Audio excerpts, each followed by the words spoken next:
ونستعينه ونستغفره ونعوذ بالله من شرور أنفسنا ومن سيئات أعمالنا من يهده الله فلا مضل له ومن يضلل فلا هادي له اللهم صل وسلم وبارك وعظم على سيدنا وحبيبنا وشفيعنا وقرة أعيننا محمد وعلى آله وصحبه أجمعين رب اشرح لي صدري ويسر أمري واحلل عقدة من لساني يفقهوا قولي وسدد لساني وفي قلبي بحق سيدنا محمد صلى الله عليه وسلم وصحبه والآل أما بعد.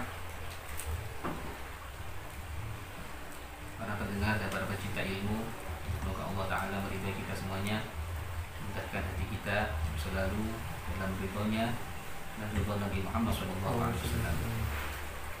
Seperti biasa, di malam yang mubarak ini, marilah kita memulai aktivitas kita dalam ta'lim ini dengan kita membaca doa yang diajarkan oleh Al-Imam Al-Qutub Abdullah bin Alawi Al-Haddad rahimahullah rahmatul abrar. Bismillahirrahmanirrahim.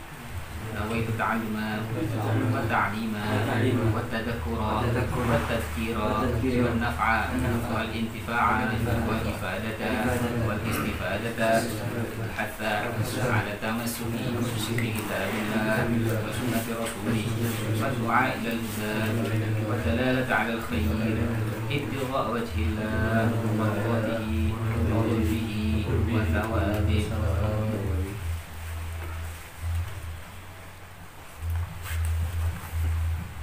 Qalam alif hafizullah wa ra'ahu nafa'ana bihi bi'afid darin amin. Pada malam hari ini kita akan membahas tentang sebuah bab yang bertemakan bab usulah, bab perdamaian. Kenapa ada bab seperti ini? Karena secara tidak langsung kita akan temui dan melihat, dan mungkin kita juga mengalami banyak sekali ketika kita melakukan transaksi atau melakukan yang bersifat muamalah dalam jual beli dan semisalnya, terjadi percekcokan, terjadi perselisihan. Terkadang satu sama lain tidak ada yang mengalah. Maka di dalam hal yang seperti ini, ya, ataupun dalam hal yang selain jual beli atau bab muamalah dalam pernikahan antara suami istri, ada yang percekcokan antara orang tua dan anak, ada percekcokan. Ya, ini dianjurkan dalam Islam itu untuk kita mengalah, yaitu berdamai, yang dalam bahasa adalah as-sulh. Ya, guna kita dalam melakukan perdamaian ini tidak lain kita hanya mengharap ridho Allah Subhanahu wa Ta'ala. Karena sulh ini sangat dianjurkan dalam syariat. Walaupun dengan mengurangi atau sampai menghilangkan sebagian hak kita, walaupun misalkan itu harta kita sampai terkuras untuk mengalah akan suatu perselisihan, maka itu dianjurkan. Ya, dalam hak warisan misalkan ada orang-orang yang berselisih mengenai warisan sampai-sampai kita ini dituduh termasuk orang yang tidak mendapat, padahal kita aslinya mendapatkan warisan. Maka ketika kita mengalah akan hal itu, ya, dengan kita tidak mengambil, itu adalah bagian dari asul yaitu berdamai. Maka perlulah kita pahami lebih dalam apa sebenarnya pengertian dari asul. Ta'rifus sulhi. Secara bahasa, pemahaman dari sulh itu adalah pertikaian, memutus pertikaian atau perselisihan. Yang secara asli lebih luas lagi adalah sebuah akad, sebuah transaksi yang yahsulu bihi qat'un niza', yang dihasilkan dengan akad tersebut hilangnya perselisihan, hilangnya permusuhan, pertikaian. Ketika itu hilang, maka dinamakan as-sulh. Ya.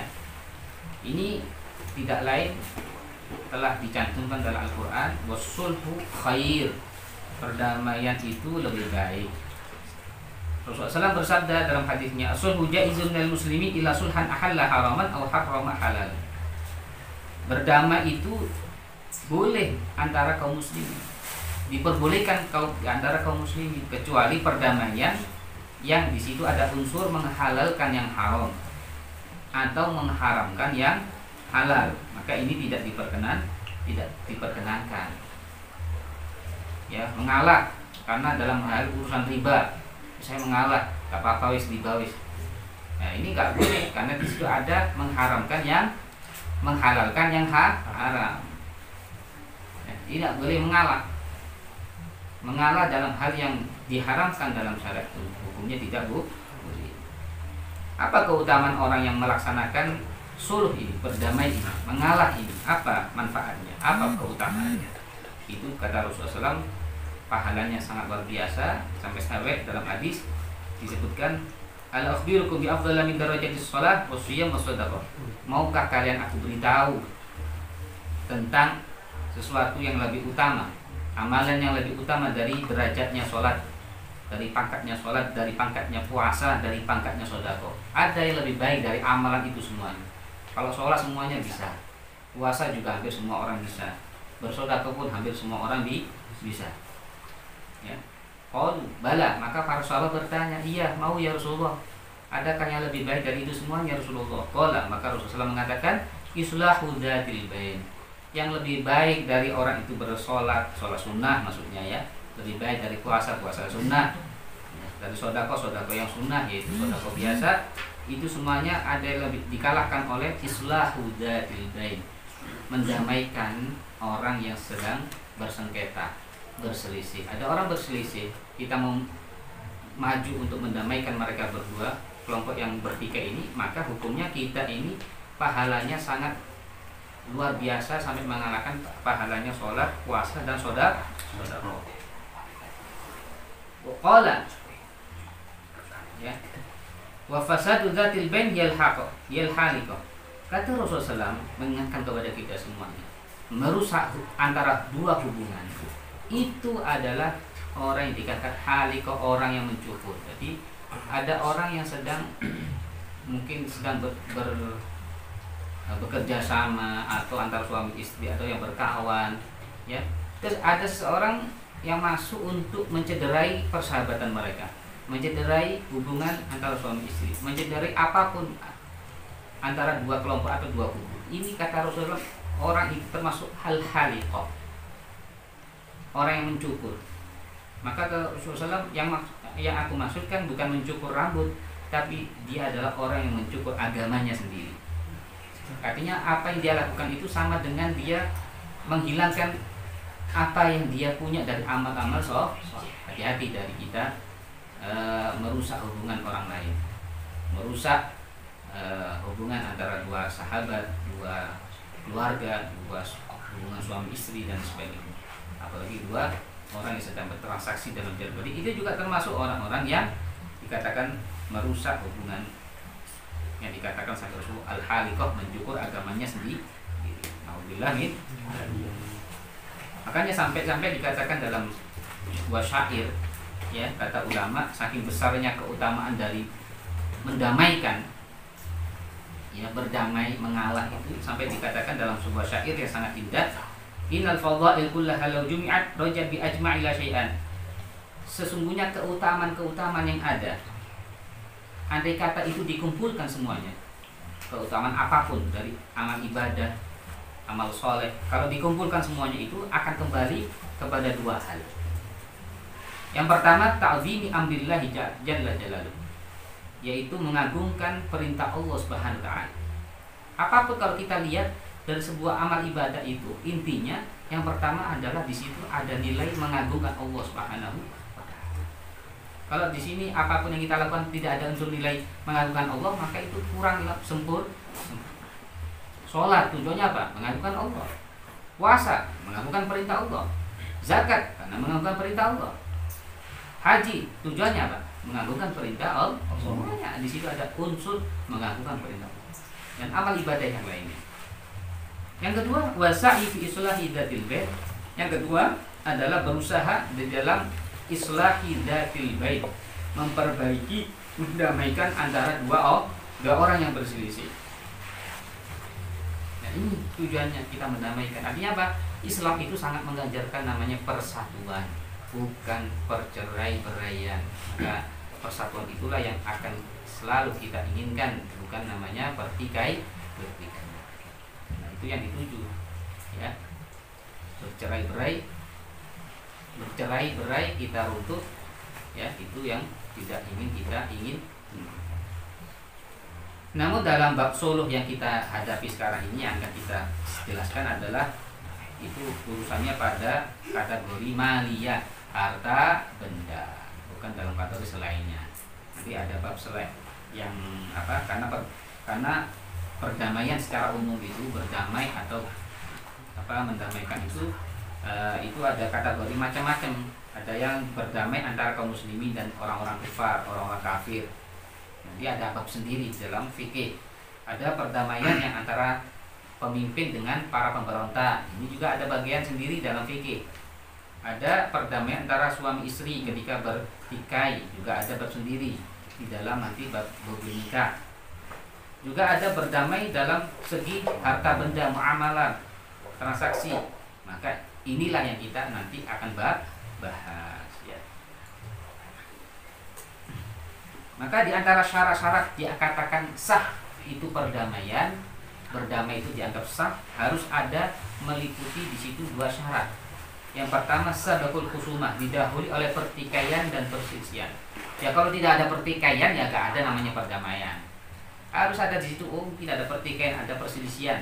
Maka disitulah namanya ada apa namanya nanti dianjurkan kita berdamai atau mengalah. Yang dimaksud pertikaian di sini adalah anggapan atau pengakuan dari salah satu orang yang bertikai atas yang lainnya atas suatu masalah, dan di situ ada yang mengingkari.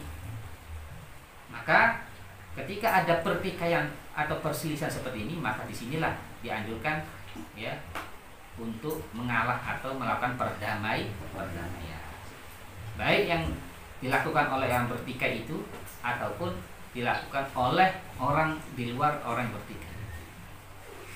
Ya, contoh kalau orang yang bertikai sedang bertikai, misalkan ya saya mengatakan kepada si orang yang seseorang, HP yang kamu bawa itu HP saya. Sampai berselisih, enggak, ini HP saya. Kan ada itu ya.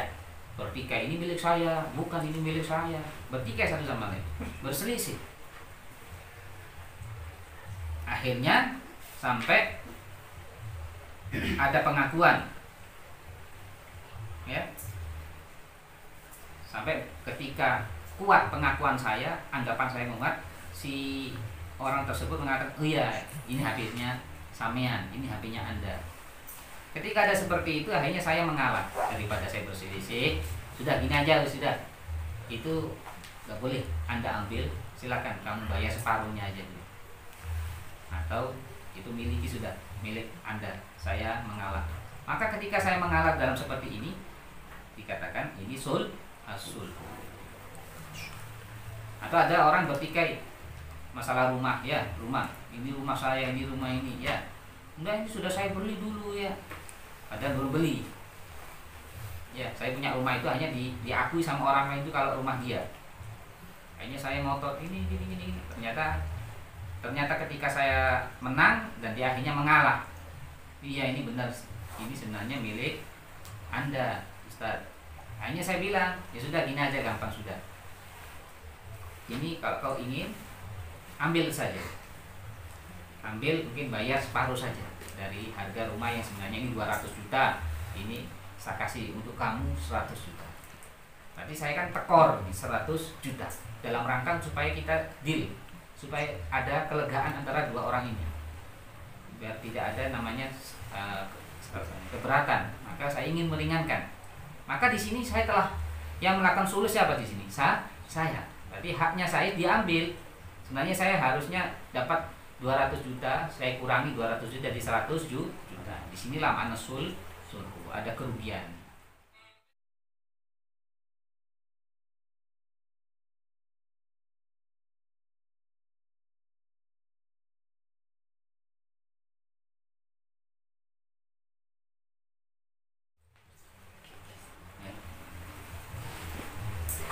Ya itu mana sulh ya. Syarat yang kedua adalah iqrarul khasmi. Ya, harus ada pengakuan. Ya. akan adanya perselisihan. Jadi ada pengakuan dari orang yang dituduh setelah tadinya dia mengingkarinya. Ya, kalau nggak ada pengakuan, ya repot, nggak ada suluh di sini. Ya. Artinya dalam mazhab Syafi'i ini dinamakan di situ ada suluh kalau nantinya dalam perdamaian itu, kalau nantinya ada di situ pengakuan kalau iya saya ini salah, yang salah itu saya. Akhirnya orang yang sudah kuat menang, istilahnya menang itu, akhirnya dia melakukan perdamaian supaya tidak malu orang ini atau supaya dia tidak keberatan. Maka orang yang seperti itu telah melakukan namanya asul. Paham ya? Tapi kalau nggak ada pengakuan saya salah, pengakuan saya yang salah, Anda yang benar, nggak ada pengakuan, maka tidak ada di namanya suluh. Ya. Maka apabila terus ada pengingkaran, terus ada perdebatan, maka tidak di sana tidak ada namanya keabsahan sah untuk terjadinya perdamaian dalam mazhab Syafi'i, kecuali kalau dalam mazhab 3, yaitu mazhab Imam Abu Hanifah, Imam Maliki, dan Imam Ahmad bin Hanbal boleh, walaupun di situ tidak ada pengakuan. Jadi misalkan tadi gondong-gondongan masalah ini rumah saya, enggak ini rumah saya, terus nggak ada yang mengakui. Akhirnya saya sudah, kalau kau mau ini sudah, ini bayar aja 1 juta.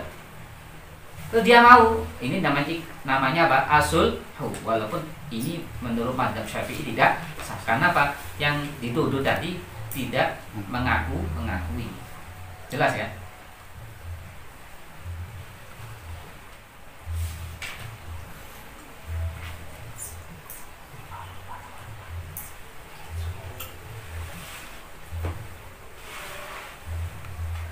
Pembagian as-suluh sekarang. Hari suluh itu ada 2 macam-macam suluh atau berdamai.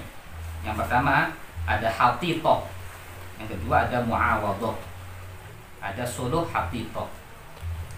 Dinamakan hatithah karena dihaqqihi ba'dhu haqqihi, karena dari perdamaian itu akhirnya sampai mengambil dari sebagian haknya. Ya. Maka dinamakan hatithah. Kayak tadi contohnya saya kasih contoh tadi berselisih masalah rumah. Akhirnya si orang yang saya tuduh tadi itu kamu bukan milik kamu, yang kamu tinggal itu milik saya. Akhirnya sampai orang tadi mengakui ya. Kemudian saya berdamai dengan orang itu. Sudah, kamu ambil aja boleh, tapi bayarlah 100 juta dari harga yang semestinya 200 juta. Berarti kan saya mengurangi hak saya. Yang asalnya 200 juta dari rumah itu, saya berikan kepada orang itu hanya 100 juta. Maka di sini suluh perdamaian ini namanya suluh hatithah. Ini suluh hatithah ini berlaku pada benda dan juga bisa berlaku pada utang. Misalkan ada orang utang sama saya, nanya dia itu utangnya 50 juta. Cuma dia nggak ngakui kalau mau juga. Dia bilangnya 20 juta. Kan sering nih ngaku-ngaku, enggak, saya bukan 50 juta, saya utangnya cuma 20 juta. Padahal sudah jelas. Hanya sampai dia akhirnya ngaku, iya ini buktinya, saya punya bukti kalau kamu utang 50 juta. Oh iya, saya yang salah, saya lupa. Akhirnya saya ngomong, ya sudah, kamu bayar 20 juta aja. Paham? Ini namanya contoh suluh hatithah. Ya.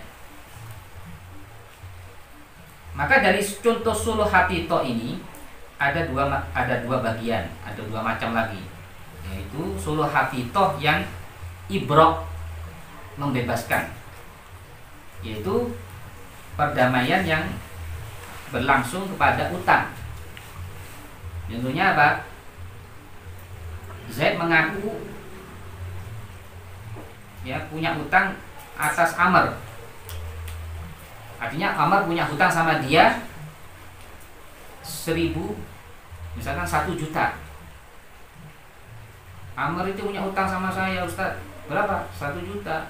Tapi Amrnya nggak ngaku kalau dia punya hutang sama Zaid 100 juta. Sampai akhirnya si Amr mengakui kalau dia punya utang 100 juta. Ketika sudah mengakui seperti itu, Zaid mengatakan kepada Amr, wes gini aja, kita berdamai. Sholah tugas, saya berdamai dengan kamu.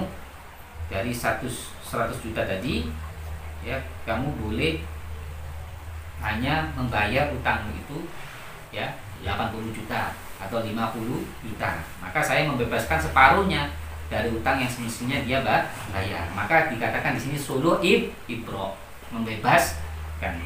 Ya. Jadi harus jelas, diketahui nilainya, semuanya harus diketahui.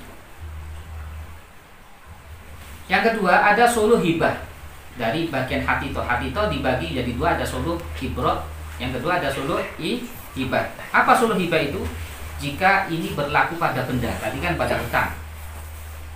Ya. Atau tadi contoh orang yang membebaskan tadi, wis gak usah, sebenarnya dia punya utang, akhirnya dibebaskan, sudah kamu gak usah bayar.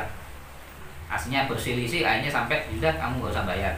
Ini juga namanya suluh ibro, membebaskan.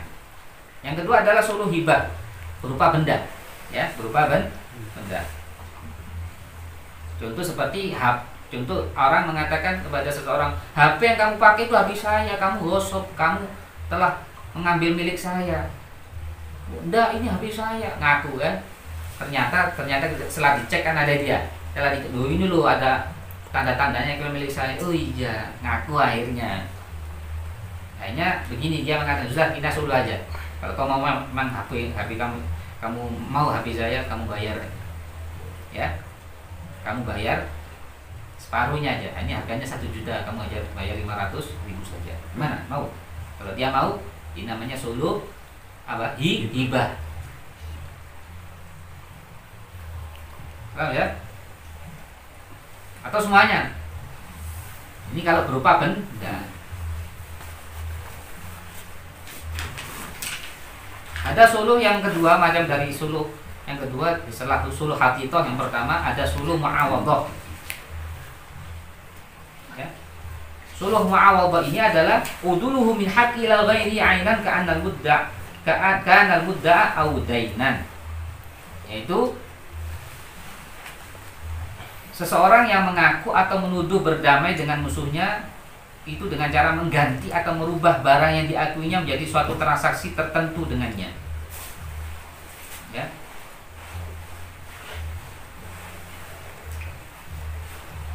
Jadi seseorang yang mengaku atau menuduh berdamai dengan musuhnya. Saya berdamai dengan musuh saya. Dengan cara mengganti atau merubah barang yang diakuinya menjadi suatu transaksi. Wis gini aja wis. Misalkan saya bertikai, ini di saya, ternyata ya, sudah gini aja kita bikin transaksi aja. Gimana kalau kita jual aja? Nah, ini contoh salah satu contoh namanya suluh mu'awadhah. Ya. Jadi ada gambarannya, ada contohnya di sini. Yang dianggap suluh mu'awadhah itu adalah seperti yakunu bai'an fil ain. Itu bisa terjadi pada jual beli benda.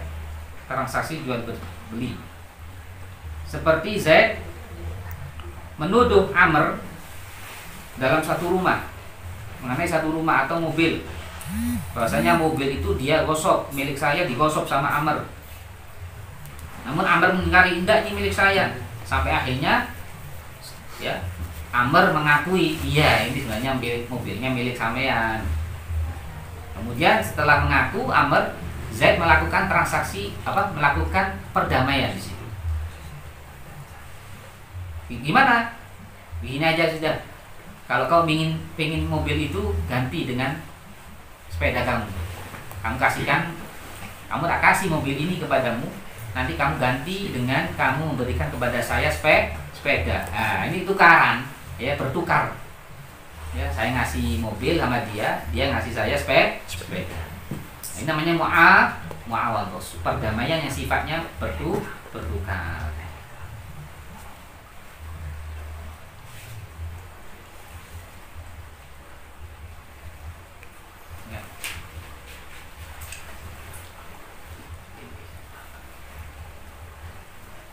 Ada yang kedua, ada yang bentuknya itu jual beli dengan hutang. Ya, jual beli dalam hutang. Contohnya seperti Z menuduh Amr bahwasanya dia mempunyai hutang kepada dirinya 100 juta. Amr dituduh sama Z punya hutang 100 juta, namun si Amr nggak mengakui kalau punya hutang.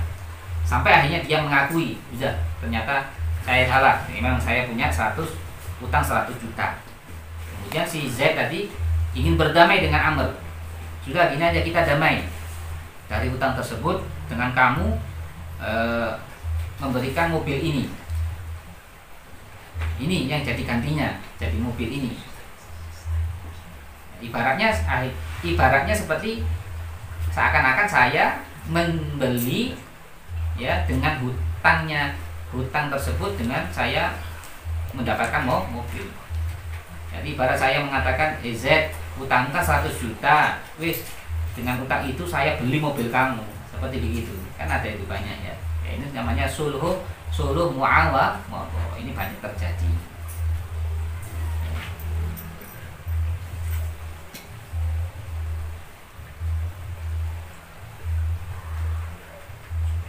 Atau berupa, bisa jadi suluh mu'awadh ini berupa sewa menyewa, terjadi pada sewa menyewa. Contohnya gimana?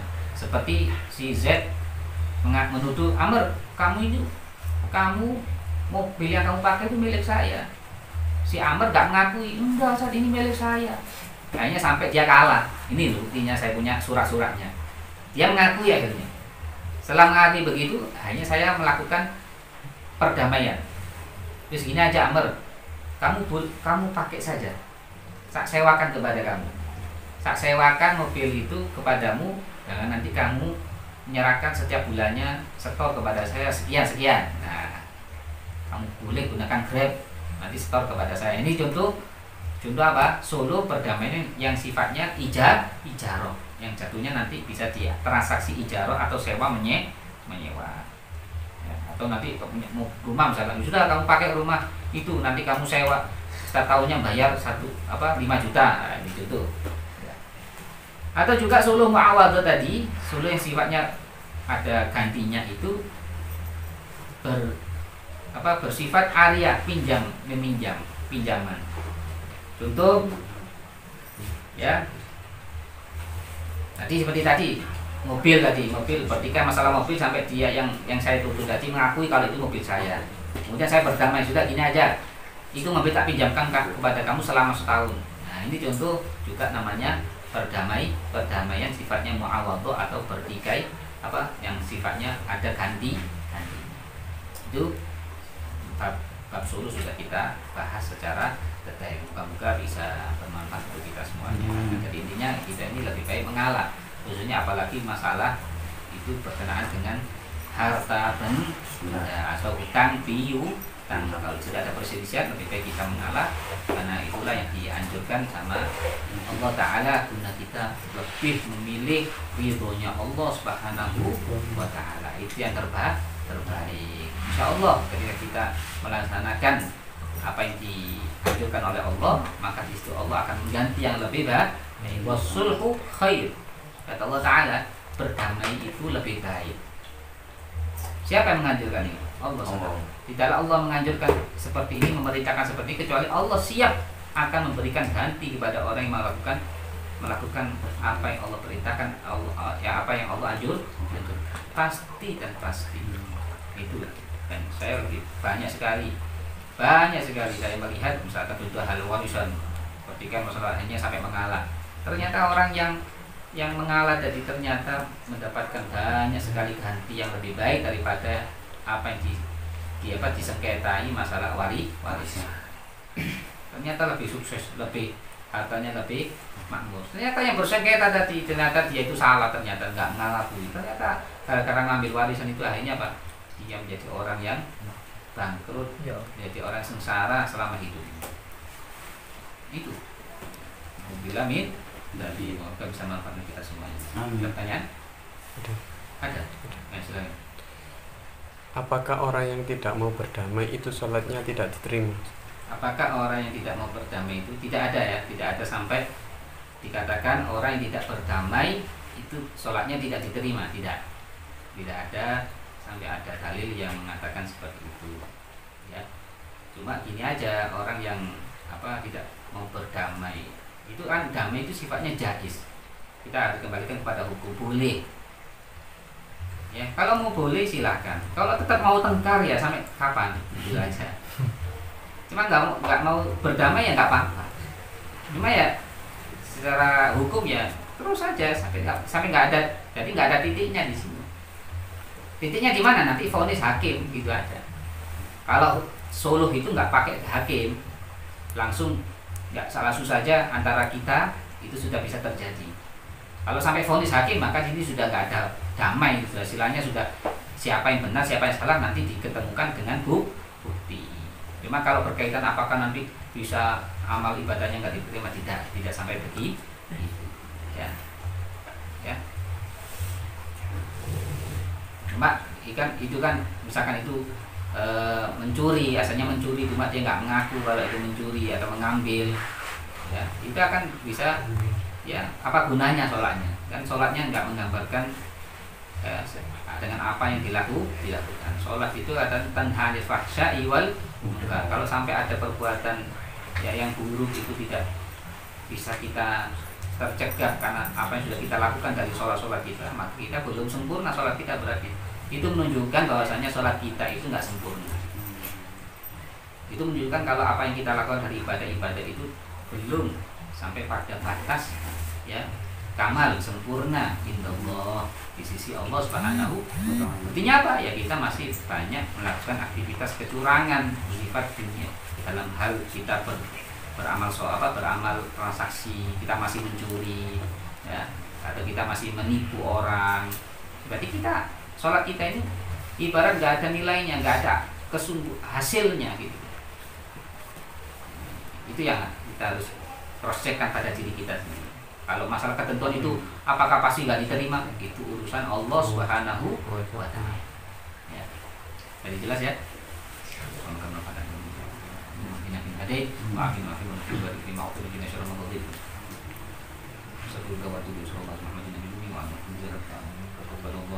Minum